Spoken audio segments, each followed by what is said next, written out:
Olá, bom dia!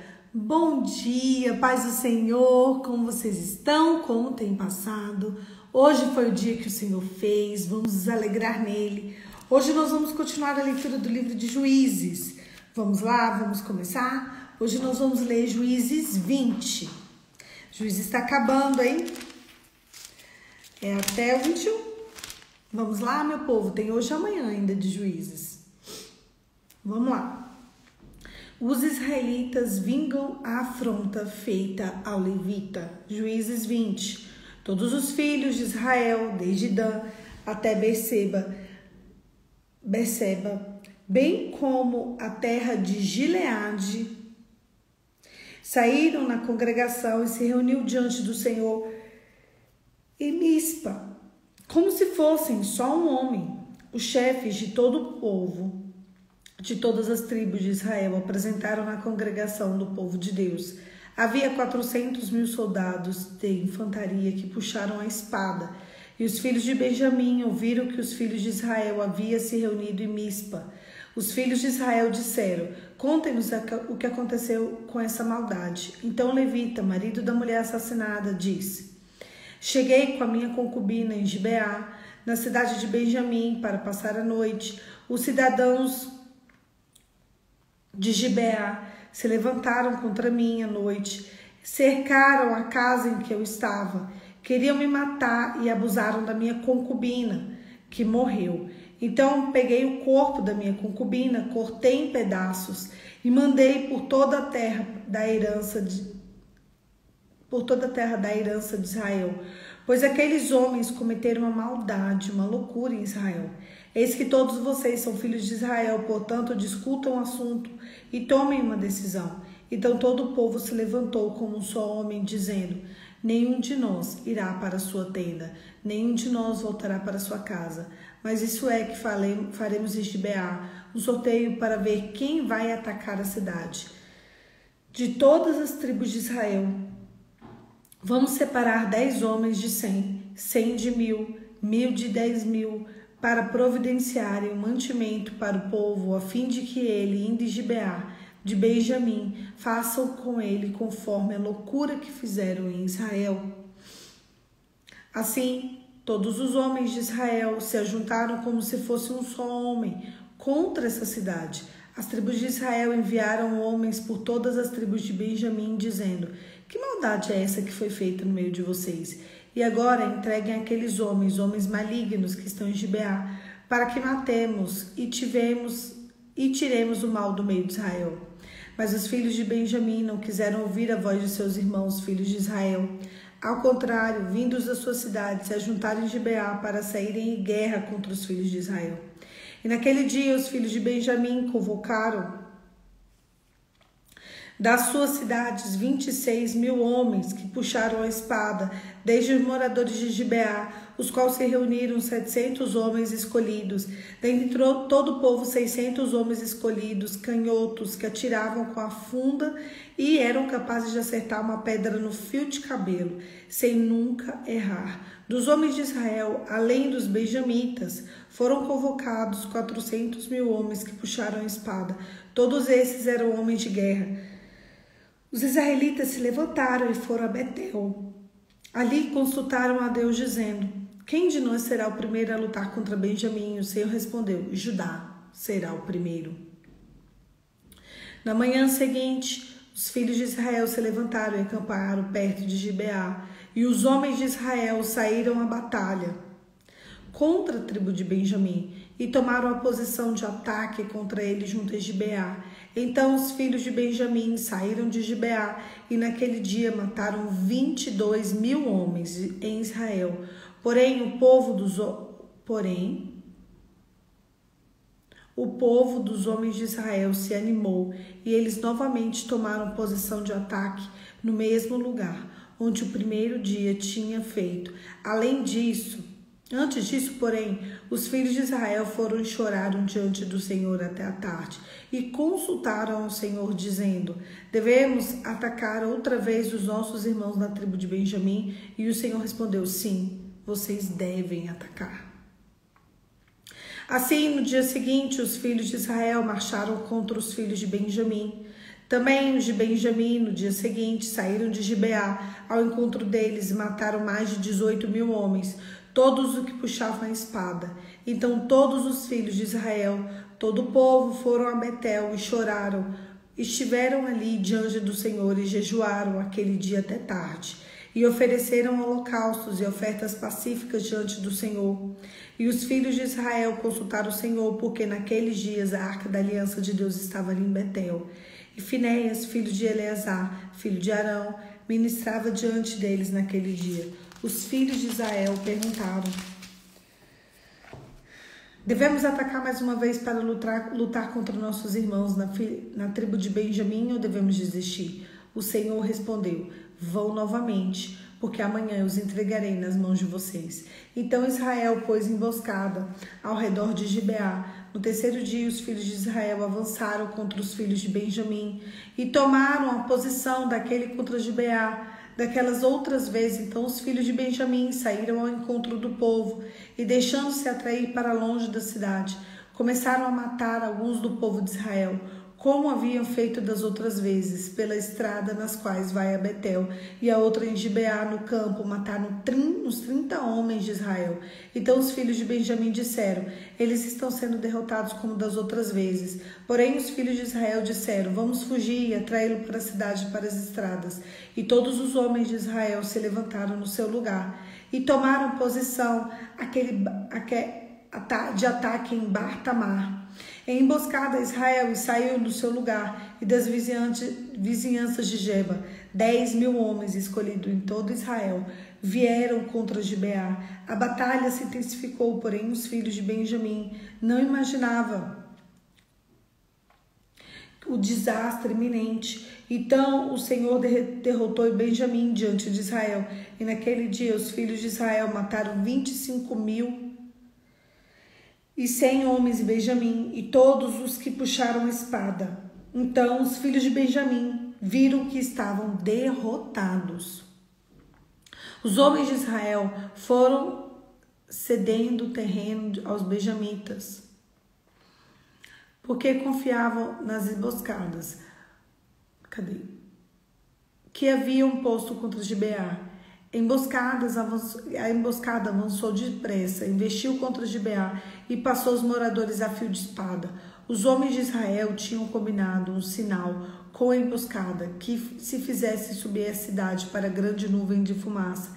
Então os homens de Israel deviam voltar à batalha. E os filhos de Benjamim tinham começado a atacar os homens de Israel, que já tinham matado uns 30 deles. E diziam: com certeza eles já estão derrotados na batalha anterior.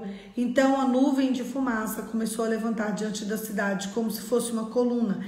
E os filhos de Benjamim olharam para trás, e eis que a fumaça da cidade subia para o céu. Os homens de Israel deram meia volta, e os filhos de Benjamim ficaram apavorados, porque viram que o desastre era iminente.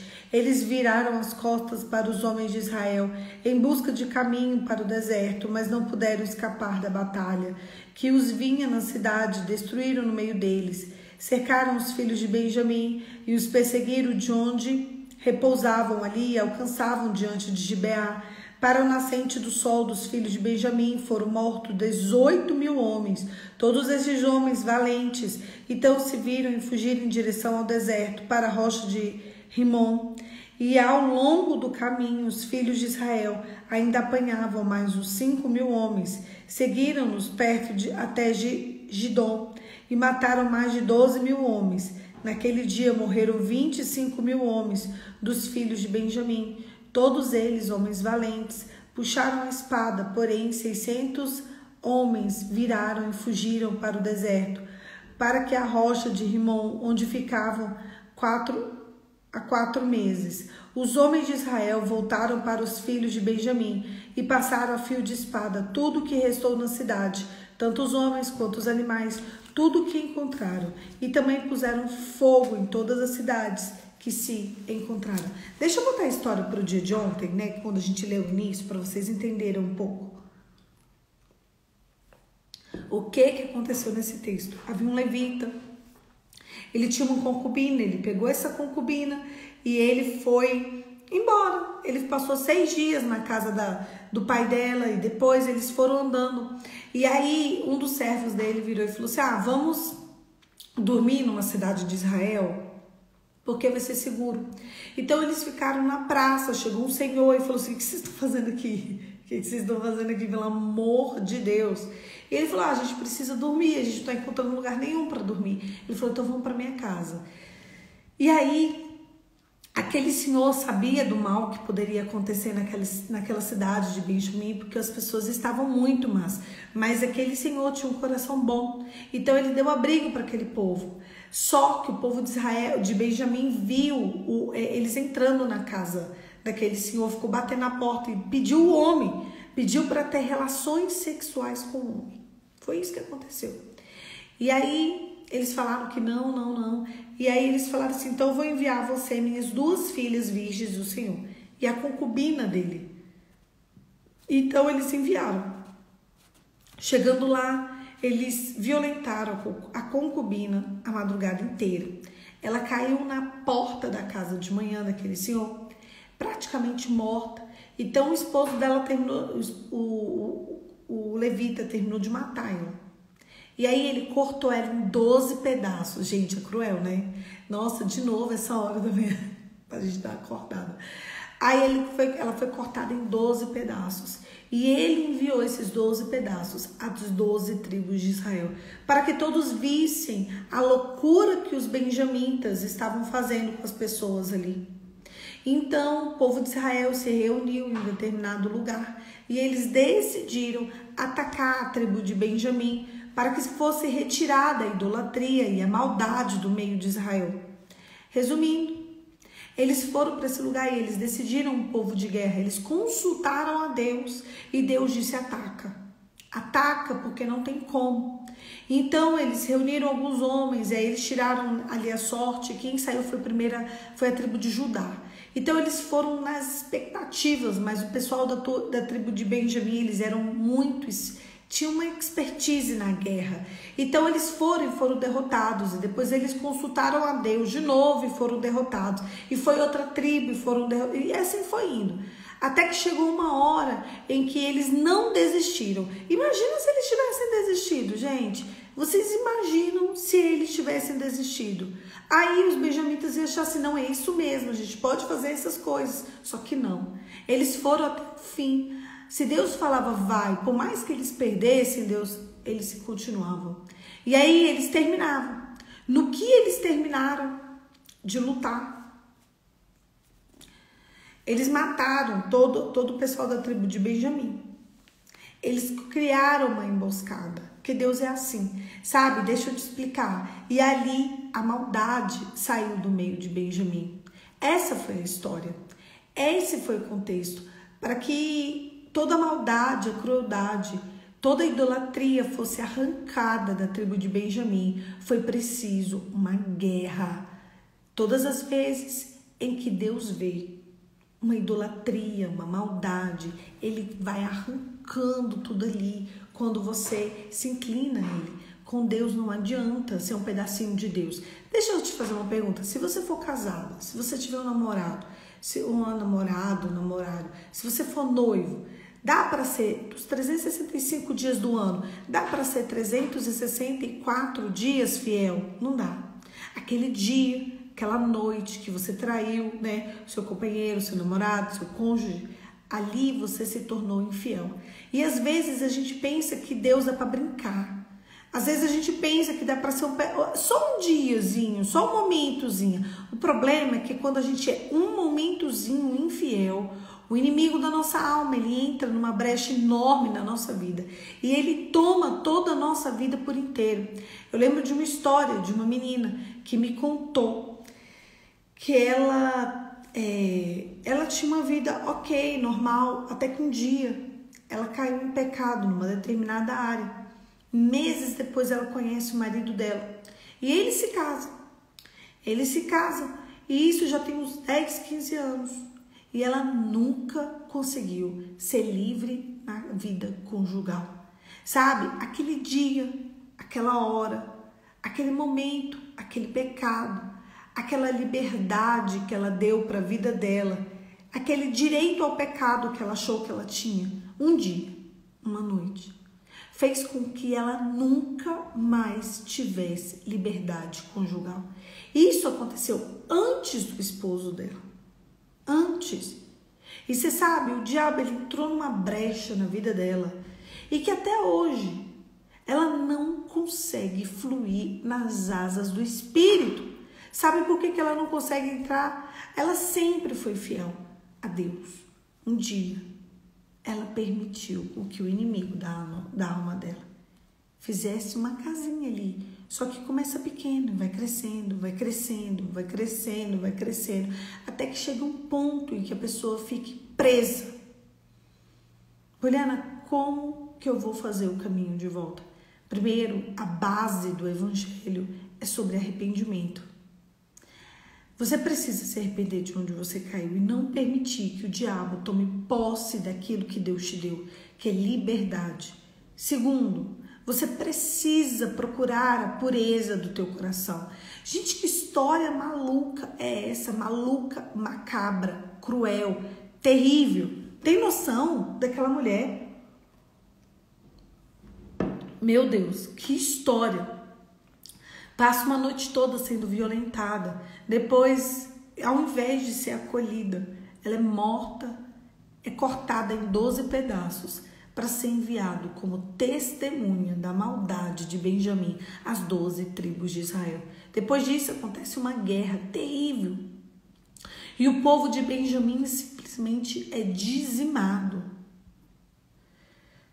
Deus, ele dizima povos. Ele dizima nações, ele dizima famílias, ele dizima circunstâncias quando há muita maldade no arraial, muita tragédia. Se esse povo achar, sabe, às vezes as pessoas me perguntam assim, ai, Juliana, aconteceu uma situação, eu fui traída, eu tô aqui sofrendo, ele tá ali rindo. Tá mesmo, gente? Tá mesmo. Porque a pessoa pode estar mal. Ela posta uma foto no Instagram rindo. Eu vi que tem uma história que está acontecendo agora. Uma artista, ela, segundo informações, ela foi violentada, ela engravidou e ela disse que o ciclo menstrual dela veio normal e a barriga dela simplesmente não cresceu. Um dia ela achou que era um problema gastro, né? E ela foi para o hospital. Quando ela foi fazer uma ecografia, o bebê já estava formado. O bebê já era grandinho e estava perto de nascer. Ela ficou tão apavorada que em uma semana, como ela tem muito dinheiro, ela resolveu isso muito rápido. Em uma semana ela conseguiu autorização. Ela não teve coragem de assassinar o bebê. Eu achei justo e nobre. Tem gente discutindo se ela foi violentada ou não. Gente, independente se ela foi violentada ou não, toda mulher tem o direito de entregar o filho à adoção. Toda mulher. E eu acho isso nobre. Eu prefiro que a pessoa entregue, né, para uma outra família que vai dedicar muito amor para aquela criança e aquela menina vai ter uma menina ou menino vai ter um negocinho chamado dignidade, do que a pessoa simplesmente assassinar uma vida, ser um assassino. Então aquela menina nova, ela devia ter uns 20, 19 anos na época, acho que hoje ela tem 21. Tá bem famosa essa história. Ela decidiu que ela iria correndo, assim que tivesse autorização judicial, fazer a cesárea, entregar o bebê para adoção imediatamente, sem contato com o bebê. Foi isso que ela fez. Eu de verdade, eu acredito que ela foi violentada assim. Não tem como tomar uma decisão tão séria dessa se ela não tiver, ter um vínculo, sabe? Se ela não tivesse sido violentada. Mas enfim, se ela foi, se ela não foi, se essa história terá outros desdobramentos, não é isso que eu tô falando, tá? Não é essa a vertente, mas o que ela fez foi nobre, eu achei muito bom. Independente da pessoa que queira ou não queira, ela tem o direito. E eu acho justo, porque pelo menos ela entregou a vida para aquela criança. E isso foi muito legal. Isso foi muito bom. Quantas pessoas choram, urram, sofrem por um bebezinho e uma família encontrou, né, aquilo que mais sonhava, que era ter um filhinho. E foi do ventre daquela mulher. Aquela menina, né? Aquela adolescente. Porque a adolescência ela termina mesmo de 21 para 22 anos. Hoje ela tá terminando a adolescência dela, né? E ali aquela menina pega e ela entrega aquele bebezinho para adoção.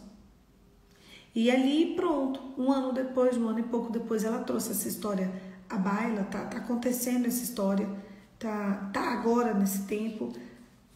A gente está vendo, ouvindo e discutindo sobre essa história, a sociedade de uma forma geral.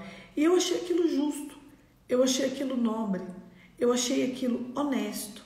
Para vocês verem como aquela mulher sentiu. Pô, Plena, mas ela não foi violentada. Tudo bem, vamos supor que ela não foi mesmo assim, isso assustou ela, entendeu? E se ela foi? Para vocês verem as consequências que acontecem sobre quando uma mulher pode ser violentada. Uma mulher pode ser invadida. E ela decidiu entregar aquele bebê para um lugar seguro. Pronto. Ali aquele bebê vai ter um negocinho chamado vida.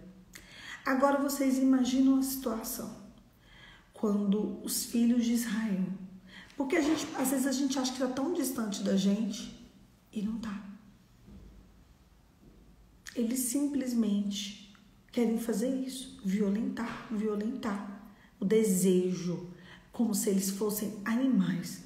Quando o homem, ele se aproxima de uma mulher e a leva a um leito sujo, impuro, cheio de máculas, ele se comporta feito um animal. Existem consequências doloridas, desastrosas.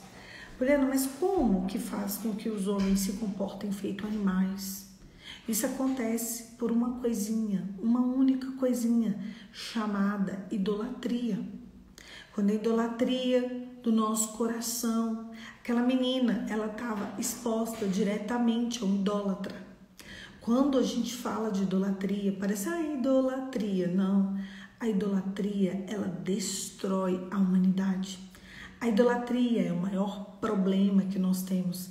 Aquela menina engravidou de um idólatra e isso trouxe a destruição para a vida dela. Você tem noção do que é a marca dela?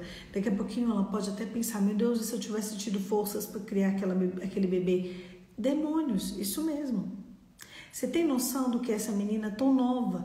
Eu achei o gesto dela nobre. Se ela não tinha condições emocionais de criar aquele bebê agora, ela podia dar para aquele bebê um lar, ela fez isso.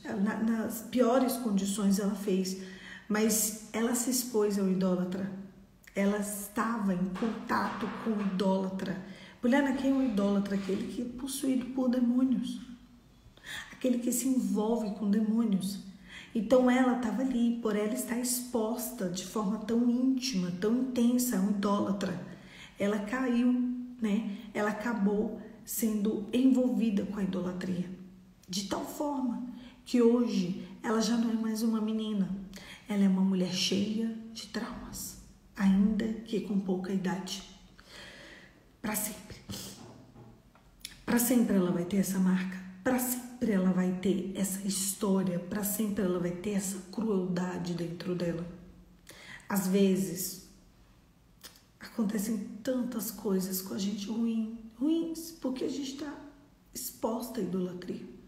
Eu vou pedir para vocês orarem, para que vocês não estejam expostos à idolatria, para que o idólatra não te encontre no meio do caminho, para que acordos idólatras não aconteçam na sua vida, para que vidas idólatras não se aproximem de você, para que pessoas que não têm os mesmos princípios e valores não te influenciem. Porque é assim, a gente acha que a situação aconteceu e que foi algo assim que do nada aconteceu. Não, mas é um pacto. Tudo, a gente sabe como aconteceu, a gente está lendo a palavra. E a palavra deixa clara, é quando os filhos de Deus casam-se com as filhas das trevas. É quando as filhas de Deus se casam com os filhos das trevas. Então tudo começa ali. Tudo começa na relação sexual. Tudo começa na união, tudo começa quando alguém que é de Deus se une a alguém que não é. Então aquela pessoa influencia outra de tal forma que quando ela vai ver, ela já viveu a vida inteira longe de Deus. E aí a gente começa a observar essas atrocidades e a gente pensa, meu Deus, que confusão. Por que chegou nesse ponto? Porque de repente a gente se acostumou a viver longe de Deus.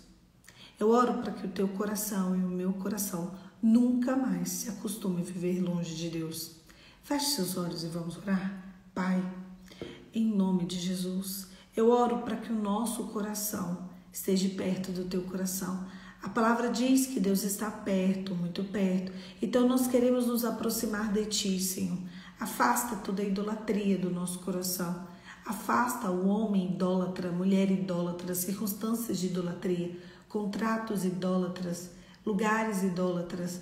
Que o nosso coração tenha um discernimento exato para saber onde o Senhor está. Nós não queremos estar onde o Senhor não está. Nós não queremos viver onde o Senhor não vive. Nós não queremos pisar em territórios em que o Senhor não está.